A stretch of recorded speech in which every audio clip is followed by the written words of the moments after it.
Boa noite a todos. A graça e a paz do nosso Deus. Nós vamos falar sobre o jovem e o árduo trabalho no Senhor. Nós fomos criados para o trabalho. Isso é bem verdade, as Escrituras afirmam isso. Antes da queda, o trabalho já existia. Adão recebeu uma atribuição de Deus para cultivar e guardar o jardim. Isso não é outra coisa senão trabalho.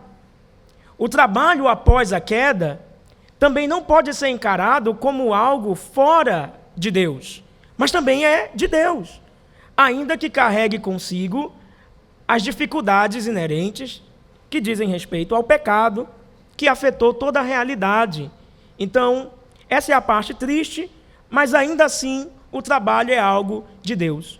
O próprio Senhor Jesus disse: o meu Pai trabalha até hoje, por que eu não haveria de trabalhar também?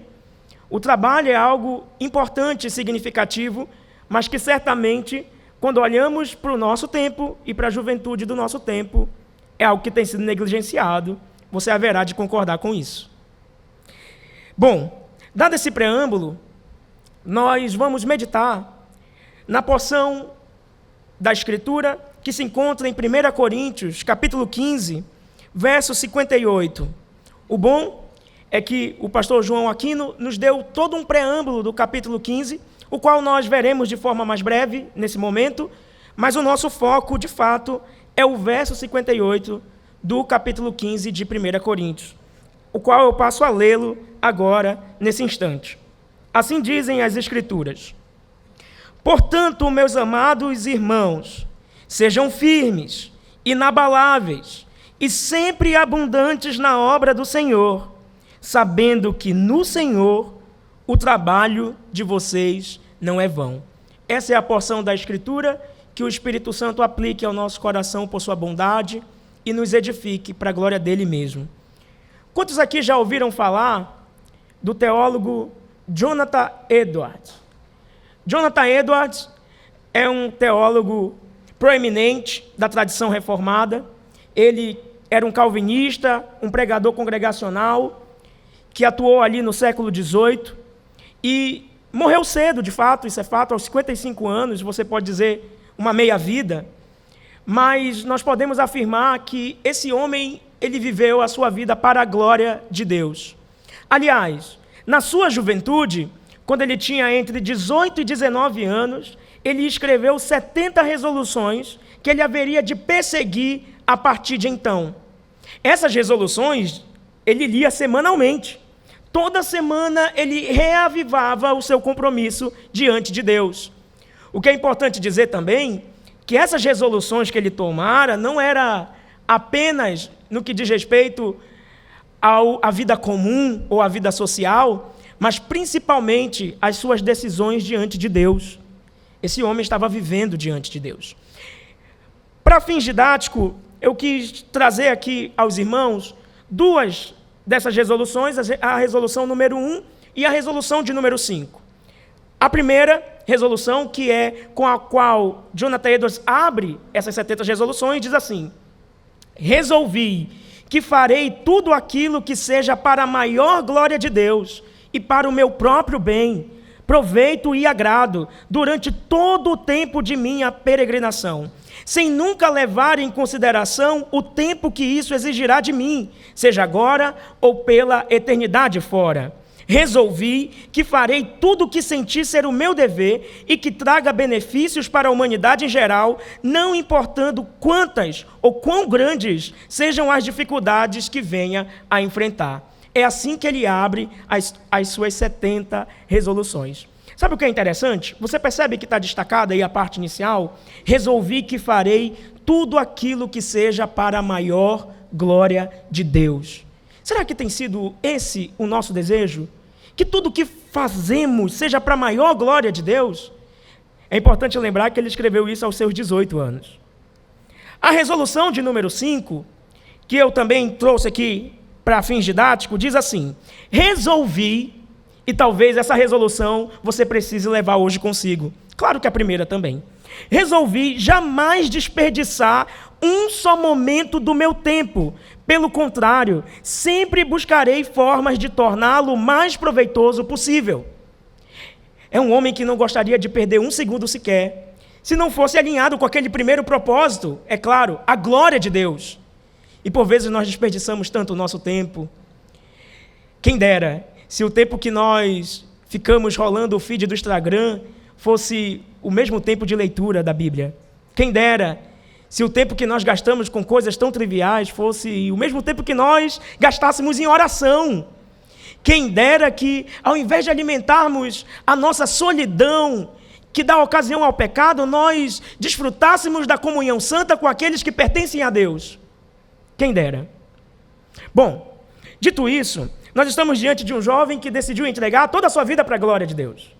E essa é justamente a mesma coisa que nós devemos fazer. Bom, diante disso, e do texto de Corinto, eu queria denunciar 2 perigos que a juventude pode correr, e eles não são excludentes. Uma pessoa pode estar sofrendo um perigo e outro ao mesmo tempo. É o perigo da vida ansiosa e o perigo da vida ociosa. Nós estamos falando do jovem e o árduo trabalho no Senhor. A vida ansiosa é aquela que quer controlar tudo a respeito do seu futuro e que quer ter garantias no agora. E vive ansioso com aquilo que ainda nem sequer sabe se chegará. A vida ociosa é a vida indisplicente. É a vida que é voltada para os próprios deleites, prazeres e que não se importa muito com amanhã. Como dissemos, essas coisas não são excludentes. Alguém pode ser ansioso quanto ao futuro e ocioso no presente. Mas geralmente nós vamos nos encontrar mais em um espectro ou outro. Talvez a gente se encontre nos dois. Bom, mas o nosso desafio é entender que temos a necessidade de uma vida operosa no Senhor. Uma vida que trabalha. Então, nem uma vida ociosa, nem uma vida ansiosa, mas uma vida operosa no Senhor. A tese que nós vamos seguir aqui, à luz do verso 58 do nosso texto de 1 Coríntios 15, é justamente essa. Porque Cristo ressuscitou, o jovem não precisa viver nem ansioso com amanhã, nem ocioso no hoje, mas ele pode viver de modo operoso, sabendo que o seu trabalho no Senhor não é vão. Qual é a primeira linha ali da nossa tese?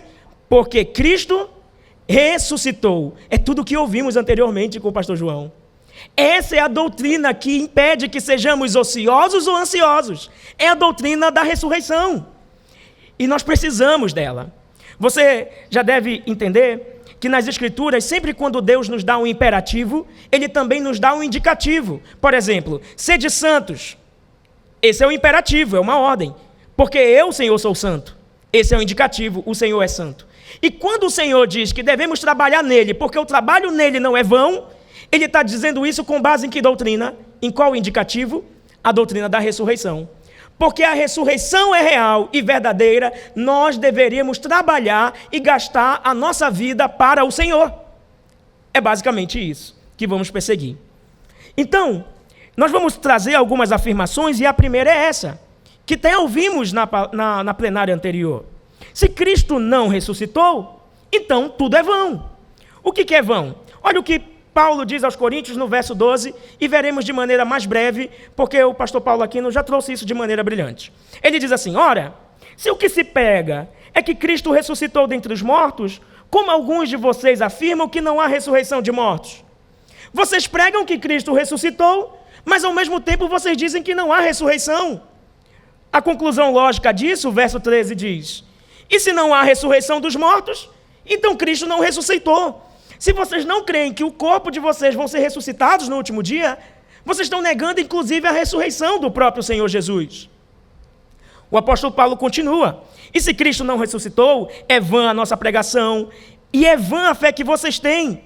Além disso, somos tidos por falsas testemunhas de Deus, porque temos testemunhado contra Deus que Ele ressuscitou a Cristo, a qual Ele não ressuscitou, se é certo que os mortos não ressuscitam. O que o apóstolo Paulo está dizendo aqui? Que toda a pregação de que Cristo ressuscitou é mentirosa, e fazemos de Deus mentiroso, já que não acreditamos na doutrina da ressurreição. Porque se os mortos não ressuscitam, também Cristo não ressuscitou. E se Cristo não ressuscitou, é vã a fé que vocês têm e vocês ainda permanecem nos seus pecados. Se Cristo não ressuscitou, não houve nada transformado em nós. Se Cristo não ressuscitou, nós permanecemos na nossa velha vida. E ainda mais, os que adormeceram em Cristo, isso é um eufemismo paulino para os que morreram no Senhor, estão perdidos, porque não há esperança para eles de ressurreição. E ele conclui dizendo aquilo que nós ouvimos: se a nossa esperança em Cristo se limita apenas a esta vida, somos as pessoas mais infelizes deste mundo. Percebe quão importante é a doutrina da ressurreição para nós, para o nosso viver? Então, qual é as coisas que perdemos ao negarmos a doutrina da ressurreição? Basicamente essas, de forma resumida. Se não há ressurreição dos mortos, então Cristo não ressuscitou. Se Cristo não ressuscitou, a pregação é vazia, a fé é inútil, os apóstolos são falsas testemunhas, os crentes ainda estão em seus pecados, os mortos em Cristo pereceram, e nós somos o quê? Os mais miseráveis dos homens. Quanta coisa cai se negarmos a doutrina da ressurreição. Bom, e dentro desse cenário, quando negamos a doutrina da ressurreição, podemos nos tornar cristãos ociosos ou cristãos ansiosos, como apresentamos no início. Porque não cremos que o Senhor ressuscitou e que há uma eternidade toda a gozar com Ele. E que há um trabalho todo a se fazer aqui para Ele. Se Cristo não ressuscitou, tudo é vão. Mas Paulo diz no verso 20, negando a perspectiva dos coríntios, ele diz: mas de fato Cristo ressuscitou dentre os mortos, sendo ele as primícias dos que dormem. Em outras palavras, ele é o primeiro dessa ressurreição maravilhosa. Ele é o primeiro da ressurreição no corpo da glorificação. Ele é a primícia e, portanto, quem está unido a ele também será ressuscitado de maneira semelhante. Cristo ressuscitou, há um futuro eterno para nós. A nossa vida não se resume aqui. Há uma ressurreição nos aguardando para aqueles que estão em Cristo. No verso 32, o apóstolo Paulo diz: se como homem lutei em Éfeso contra feras, qual foi o meu proveito?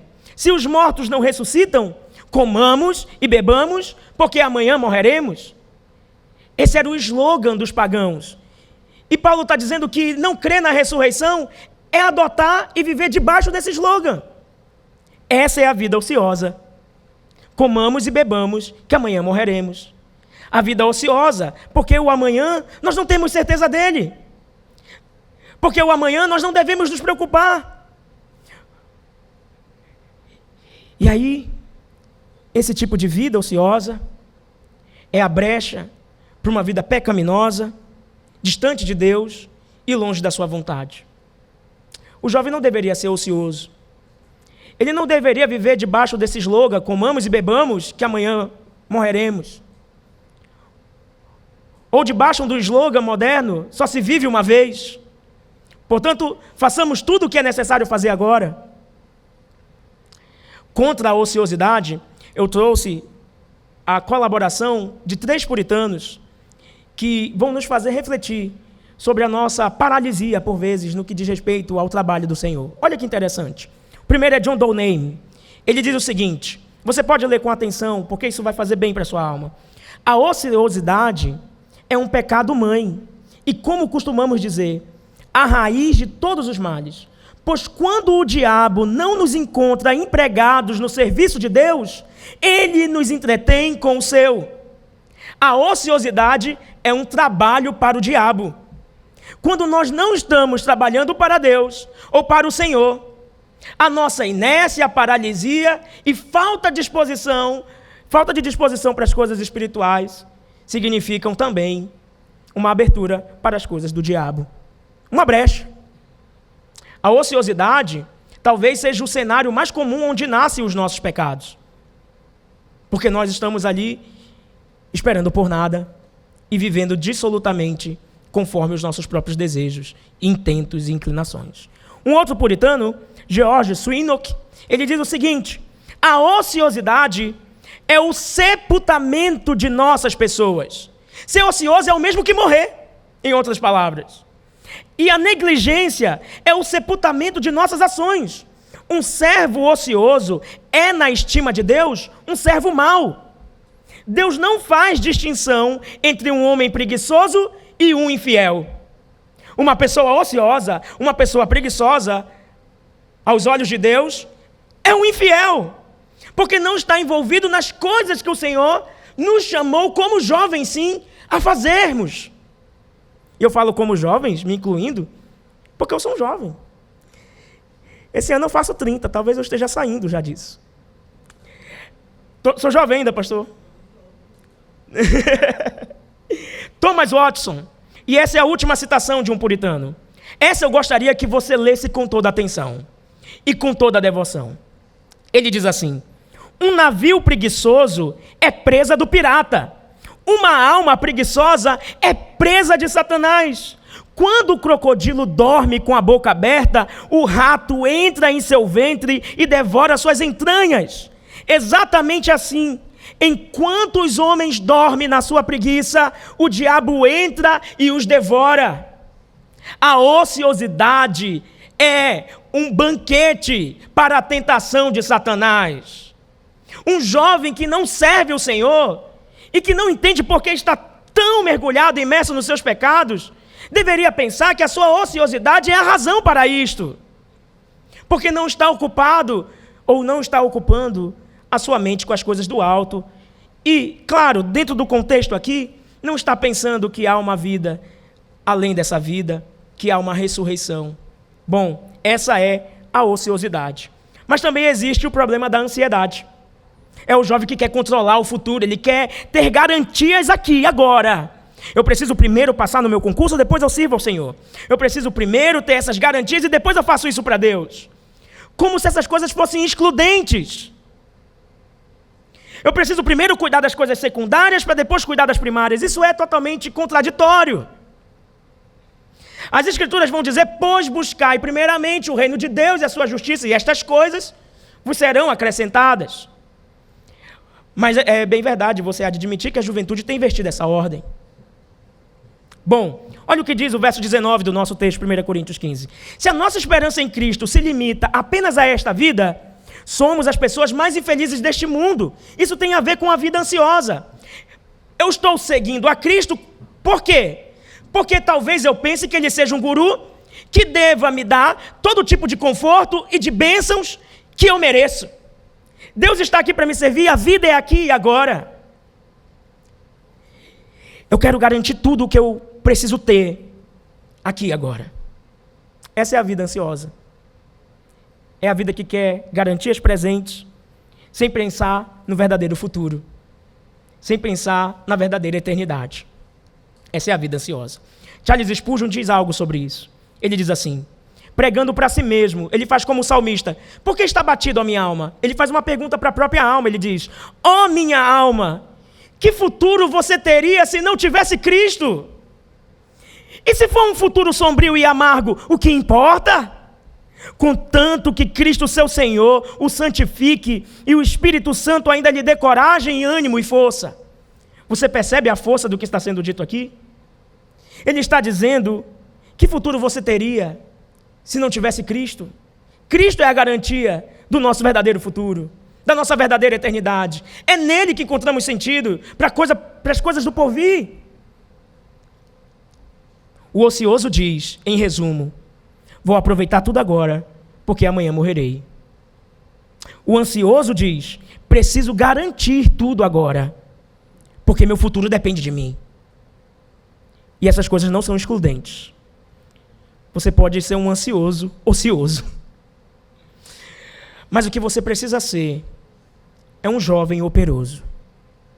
Você precisa buscar realmente gastar a sua vida para o Senhor. Você precisa, como Jonathan Edwards, viver naquilo que na tradição ficou conhecida como com a expressão corandeu. Você já ouviu essa expressão? R.C. Sproul, ele define essa expressão da seguinte forma: corandeu é viver a vida inteira, não parte dela, mas a vida inteira na presença de Deus, sob a autoridade de Deus, para a glória de Deus. A sua vida, eu lhe pergunto, faça esse autoexame nesse momento. A sua vida inteira tem sido dedicada na presença de Deus, sob a autoridade de Deus e para a glória de Deus? Será que você, ao olhar a sua agenda, e a nossa agenda nos denuncia, o modo como a gente vive nos denuncia, o que eu faço de segunda a sábado e até mesmo o que eu faço aos domingos, dizem muito sobre as minhas prioridades, sobre a quem eu sirvo, sobre a quem me dobro, sobre a quem governa o meu coração, sobre quem é o meu Senhor. A minha agenda me denuncia.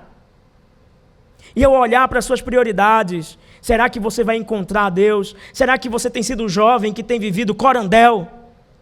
Isto é, uma vida na presença de Deus, sob a autoridade de Deus, para a glória de Deus? Reflita nisso um pouco. Reflita com seriedade. Bom, tanto o Catecismo Maior de Westminster, quanto o Catecismo Puritano, compilado por Charles Spurgeon, aqui os batisterianos se unem. Tem a pergunta número 1, que vocês conhecem propriamente. Qual é o fim principal do homem? Essa é a resposta para a sua vida, jovem. Para a minha vida. Qual é o fim principal das nossas vidas? E a resposta é: o fim principal do homem é glorificar a Deus e gozá-lo para sempre. Ter prazer nele, em outras palavras. Encontrar plena satisfação em Deus. Não são excludentes essas coisas. Servir a Deus não significa negar o prazer e a alegria. Servir a Deus é encontrar uma fonte inesgotável de alegria.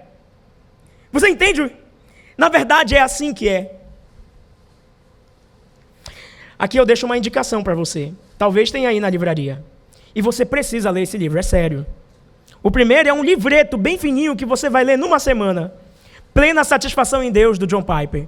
Você vai entender que dedicar a sua vida inteira a Deus não é viver numa lamúria, numa tristeza, mas você encontra propósito nisso, porque há propósito em viver inteiramente para Deus. E o livro Plena Satisfação em Deus, de John Piper, é um ensaio breve e resumido do livro Afeições Religiosas, do próprio Jonathan Edwards. É uma leitura mais densa, essa segunda, mas você pode ler primeiro do Piper e depois do Edwards, tá bom? Você vai ser ricamente abençoado e vai perceber o que, jovem? Que é o que nós queremos dizer? Que você vai encontrar alegria verdadeira em servir ao Senhor, em gastar a sua vida para as coisas de Deus, para Deus. Bom, vamos avançar. Bom, nesse livro que nós acabamos de mencionar, e dentro dessa tese que acabamos de dizer, a grande verdade é aquilo que você ama define a quem você serve. O que você mais ama define a quem você serve. Quem é o seu Deus? E eu trouxe algumas perguntas para que você pudesse levar consigo nesse momento. O que você ama? O que governa seus desejos? O que ocupa a sua imaginação? O que você mais busca? O que você chama de alegria? A resposta para essas perguntas, e se você responder com honestidade, é bem perigoso, porque no final das contas você pode descobrir quem é o seu Deus. Será que a resposta é Deus? É Deus quem mais eu amo? É Deus quem governa meus desejos? É Deus quem ocupa minha imaginação? É Deus quem eu mais busco? É Deus quem é a minha alegria? Por isso que Paulo diz, portanto. E tudo isso era para explicar esse portanto do verso 58. Portanto, é uma conclusão de algo. E o que é esse algo? É o que veio anteriormente no capítulo 15, a doutrina da ressurreição. O apóstolo Paulo está dizendo, se Cristo ressuscitou, portanto, essa é a conclusão, meus amados irmãos. Vocês não devem ser ociosos. Vocês não devem ser ansiosos. Mas vocês devem trabalhar no Senhor. E esse trabalho, a expressão que está sendo usada aí, Copos, é uma expressão que fala de um trabalho árduo. Por isso, o nome da plenária, o jovem e o árduo trabalho no Senhor. Servir a Deus não é fácil, mas é prazeroso. Não é simples, mas é a melhor coisa do mundo. E servindo ao Senhor, nós encontramos verdadeira fonte de satisfação. verdadeiro prazer. Você crê nisso, jovem? Acho que sim. Ou espero. Portanto, meus amados irmãos, o apóstolo Paulo diz 3 verdades que devem estar presentes no nosso trabalho para o Senhor. 3 características ou 3 atitudes que devemos buscar. Claro, decorrente da ressurreição. Eu imaginei que isso fosse como uma árvore. As ordens, os imperativos que fluem do indicativo da ressurreição. Onde há raiz, é a primeira ordem. Sejam firmes. Jovens que têm raízes fincadas na doutrina da ressurreição. Como é que um jovem pode ser firme? Quando ele crê que existe algo além da morte, que Cristo garantiu vitória para ele na sua própria morte e na sua ressurreição. Sejam firmes, no caule, inabalável. Por quê? Porque a ideia de inabalável é que ventos irão vir contra nós e que tentarão nos desestabilizar, mas nós permaneceremos, porque tanto estamos firmes com as raízes fincadas na doutrina, como estamos inabalável, isto é, mesmo enfrentando pressões, medos e lutas, nós não somos removidos do fundamento que são as Escrituras. E a copa, que é a parte de cima, eu tentei colocar uma copa mais frutuosa possível, ou seja, com bastante fruto, é o abundante. E o que tem a ver esse abundante?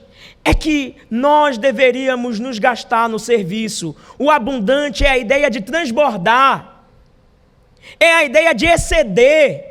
E por vezes nós estamos dando as migalhas do nosso tempo para o trabalho do Senhor. Nós estamos dando o resto da nossa semana, o que sobra da nossa agenda. O Senhor não tem sido prioridade por vezes para nós, mas ser abundante significa justamente que eu não sirvo a Deus apenas com as sobras ou o mínimo do meu esforço, mas eu vivo com dedicação constante, com generosidade na obra do Senhor. Você entende isso? Você tem vivido assim? Firme, com uma fé doutrinária, arraigada na doutrina da ressurreição, abundante, que não é levado por qualquer falso vento de doutrina, inabalável, que não é levado por falsos ventos de doutrina, e abundante, como um jovem que não tem dado a sobra do seu tempo a Deus, e não tem colocado as coisas secundárias como primárias, e as primárias como secundárias, mas que tem colocado o Senhor no centro e à frente de tudo. Bom, eu espero que você possa refletir nessa verdade. Fica aqui uma indicação de outro livro do John Piper. Não jogue sua vida fora. Inclusive é da editora Cultura Cristã. Você precisa ler esse livro. Esse livro vai mostrar para nós que esse trabalho no Senhor que não é vão, ele é, de forma estrita, primária, o trabalho que diz respeito às coisas espirituais, eu vou chamar assim. Servir ao próximo, lutar contra o meu pecado, orar uns pelos outros, sustentar uns aos outros em amor, admoestar, corrigir, confessar pecados. Uma vida ativa no Senhor. Mas que de uma maneira plena, ele envolve tudo o que nós fazemos. Os nossos estudos, a nossa faculdade, o nosso trabalho também deve ser no Senhor, de forma que nada deve estar fora dele. Aliás, é isso que significa corondel. A vida na presença de Deus. Então, que todo o trabalho deve ser realizado no Senhor. E não que nós deveríamos fazer um tipo de separação, de dualismo entre as coisas de Deus e as minhas coisas. Tudo na sua vida deve ser de Deus. Tudo. E não uma parte da sua vida. E nesse livro, Não Jogue a Sua Vida Fora, é justamente o que o John Piper vai nos ensinar, como que toda a nossa vida pode ser vivida para a glória de Deus. Dito isso, Paulo termina dizendo assim: sabendo que no Senhor o vosso trabalho não é vão. Como assim não é vão? Não é inútil. Às vezes, na nossa ociosidade, nós não receberemos nenhuma recompensa. Ociosidade não traz recompensa. Às vezes, na nossa ansiedade em garantir as coisas do nosso futuro, por nossa própria força, na força do nosso próprio braço, vão trazer benefícios que são temporais e perecíveis. Lembra daquele homem que ajuntou no seu celeiro E ele ouviu: louco, nessa noite te pedirão a tua alma, e o que você tem preparado para quem será? Ou então, quando o Senhor Jesus disse lá em Marcos 8,36, o que adianta você ganhar o mundo inteiro, jovem, e perder a sua alma?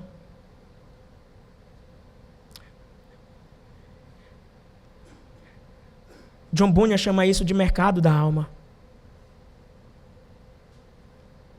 Às vezes nós estamos colocando a nossa alma à venda, o mercado das vaidades, onde a nossa alma é moeda de troca, onde nós estamos comprando coisas temporais e passageiras, o mercado da vaidade, e não focado nas coisas eternas. E a nossa alma tem sido moeda de troca. O que adianta ganhar o mundo inteiro e perder a sua alma? Você conhece esses 5 jovens? Você já ouviu falar sobre Jim Elliot? É a história de outros jovens que dedicaram a sua vida a Cristo completamente sem reservas. Eles foram abundantes no trabalho do Senhor. A história conta que Jim Elliot, junto com seus outros 4 amigos, estavam evangelizando uma tribo indígena violenta. Eles sobrevoavam com o seu avião as localidades ali pela região do Equador, lançando presentes para esses indígenas a fim de agradá-los, a fim de criar uma ponte de evangelho com eles. Os indígenas, por vezes, mandavam presente de volta. O que eles pensaram? Está dando tudo certo. Eles estão sendo receptivos conosco. Então eles decidiram dar um segundo passo. Eles decidiram pousar e ficar à margem do rio, da floresta, e receber a visita desses indígenas, serem procurados por eles. E numa dada ocasião fatídica, esses indígenas vieram contra eles e os mataram naquele dia. Os 5 jovens foram mortos, inclusive Jim Elliot. Uma coisa curiosa é que todos estavam armados e poderiam de alguma forma se defenderem. Mas eles não foram lá para tirar a vida. Eles foram lá para dar a vida. Eles foram se entregar. E talvez isso seja uma metáfora do que nós devemos fazer. Nós devemos nos gastar completamente para o Senhor. Não para tirar a vida, mas para dar a nossa vida por Deus. Completamente. Aí você pensa: pronto, a história acabou. 5 jovens desceram naquela região e morreram. Valeu de quê? Perderam a sua vida. Valeu de quê? Se você quiser saber um pouco mais dessa história, já eu vou fazer uma indicação para você. Mas olha a frase do Jim Elliot sobre o propósito da sua vida. Ele disse assim: pense bem sobre isso, jovem. Não é tolo aquele que abre mão do que não pode reter para ganhar o que não pode perder. Nós podemos reter as coisas perecíveis desse mundo? Vamos levar as coisas perecíveis conosco em nosso caixão? Não! Então não é tolo aquele que abre mão das coisas que não pode reter para ganhar o que não pode perder. Perderemos a nossa salvação? Perderemos a certeza da ressurreição? Perderemos as almas a quem pregamos e que foram verdadeiramente alcançadas por Jesus? De modo nenhum. Mas por vezes nós queremos nos abraçar às coisas perecíveis enquanto abandonamos as coisas eternas. Jim Elliot não foi tolo a morrer ali. Tem uma outra frase de Jim Elliot que eu carrego comigo, particularmente. Eu encorajo você a carregar com você.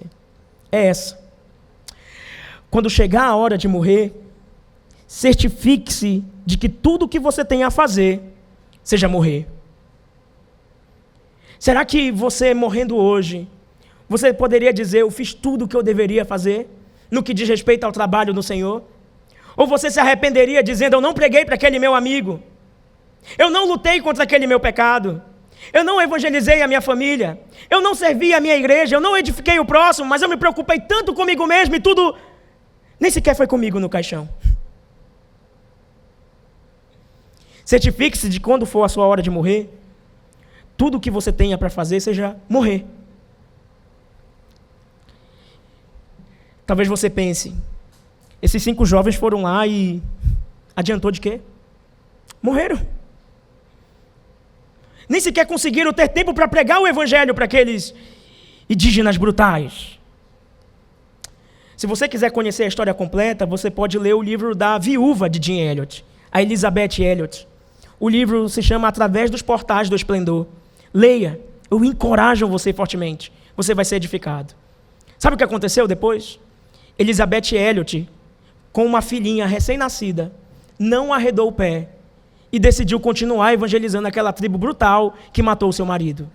Se aproximou deles, juntamente com as esposas e as irmãs daqueles que sobraram ali, e evangelizaram a tribo e conseguiram alcançar o líder da tribo, que se tornou o pastor da tribo, que se arrependeu verdadeiramente, conheceu Cristo como seu Salvador. Esse mesmo homem que se tornou o pastor da tribo foi o homem que matou o Jim Elliot, o seu marido. E esse mesmo homem batizou a filha deles. Você entende a profundidade disso? O homem que matou Jim Elliot batizou a sua filha. Foi em vão? Sim ou não? O trabalho no Senhor nunca é em vão. Eu espero que você entenda isso com sinceridade. A gente gasta a nossa vida para isso. E sabemos que há uma recompensa honesta e sincera do nosso Senhor. Ele não é obrigado a nos dar, mas Ele nos dá porque é bondoso e gracioso. Aquele que entrega tudo a Cristo, ficando de mãos vazias, nunca volta para casa de mãos vazias, porque o Senhor é bondoso. Ele nos dá alma, nos dá arrependimento, nos dá convencimento dos nossos pecados e nos dá transformação. Bom, se você quiser também conhecer um pouco mais sobre essa história, tem inclusive um filme no YouTube, Terra Selvagem, a história de Jim Elliot. Depois você pode ver, fica aí o encorajamento. Estamos concluindo. Eu volto para a primeira resolução de Jonathan Edwards. Mas eu gostaria de ler só apenas as 2 primeiras linhas. Eu dei enfoque à parte que está em negrito, na cor preta. Resolvi que farei tudo aquilo que seja para a maior glória de Deus. Ou seja, vou dedicar toda a minha vida para a glória de Deus. Mas talvez você não tenha observado o que ele diz a seguir. Ele diz a seguir, na parte laranja: e para o meu próprio bem, proveito e agrado durante todo o tempo de minha peregrinação. Você consegue perceber algo interessante que talvez deveria chamar a nossa atenção? E eu lhe digo, o que é esse algo interessante que deveria chamar a nossa atenção?